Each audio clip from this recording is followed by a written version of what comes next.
അപ്പോൾ അങ്ങനത്തെ സുദൈഷിനെ പറ്റിയിട്ട് ഒരു ചർച്ച വന്നു. മൂപ്പര് മുബത്തദി ആണല്ലോ, മൂപ്പർ മുജാഹിദാണല്ലോ, ആ മുജാഹിദുമായി സംസാരിക്കാനും കൂട്ടുകെട്ട് നടത്താനും ഇപ്പയപ്പിക്ക് മടിയൊന്നും ഇല്ലേ എന്നുള്ളൊരു ചർച്ച വന്നപ്പോൾ ഇവർ കളിച്ച തന്ത്രം നിങ്ങൾ മനസ്സിലാക്കണം. ഇവർ പ്രചരിപ്പിച്ചു, ഇമാം സുദൈഷ് എന്ന് പറയുന്ന ആള് അയാൾ സുന്നിയാണ്, അയാൾ അഹ്ലു സുന്നത്ത് വൽ ജമാഅത്തിന്റെ ആളാണെന്നൊക്കെ വല്ലാത്ത പ്രചരണവും വല്ല ചർച്ചയൊക്കെ നടന്നു. അപ്പോ നമ്മൾ മനസ്സിലാക്കണ്ടേ, ഇയാള് തനി വഹാബിയാണ് ഇമാം സുദൈഷ് എന്ന് പറയുന്ന ആൾ. കാരണം ഞാനിത് വെറുതെ പറയുന്നതല്ല, പറയാൻ കാരണമുണ്ട്.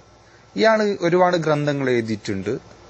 ആ ഗ്രന്ഥങ്ങളിലൊക്കെ സുന്നികൾ നിഷേധിക്കുന്ന ബിദ്അത്തിന്റെ നേതാക്കന്മാരായ ഇബ്നു തൈമിയയെയും അതേപോലെ തന്നെ ഇബ്നു അബ്ദുൽ വഹാബിന്റെയും പേര് പറയുന്നിടത്തൊക്കെ റഹിമഹുല്ല ചേർത്തിട്ടുണ്ട്. ഇയാൾ ഓതുന്ന ഖുതുബയിലും റഹിമഹുല്ല ഇയാൾ പറയുന്നുണ്ട്. ഷെയ്ഖ് മുഹമ്മദ് ബിൻ അബ്ദുൽ വഹാബ് റഹിമഹുല്ല എന്ന് പറഞ്ഞിട്ട് അയാൾ ഖുതുബയിൽ റഹിമഹുല്ല ചേർക്കുന്നുണ്ട്. ഒരു അഹ്ലുസുന്നത്തുൽ ജമാഅത്തിന്റെ പണ്ഡിതനാണെങ്കിൽ ഒരിക്കലും ഇത്തരത്തിലുള്ള മുജാഹിദ് നേതാക്കന്മാർക്ക് തർബിയത്ത് ചെല്ലാൻ പറ്റൂല.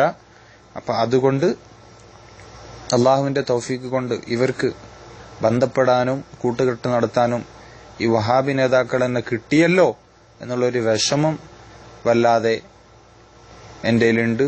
ഏതായാലും മഹാന്മാരെ നിന്ദിച്ചവർ അവർ ഭാവിയിൽ അനുഭവിച്ചുകൊണ്ടിരിക്കുന്നുണ്ട്. അള്ളാഹു അവരുടെ ഷർറിൽ നിന്ന് നമ്മെ കാത്ത് അനുഗ്രഹിക്കട്ടെ. അസ്സലാമു അലൈക്കും.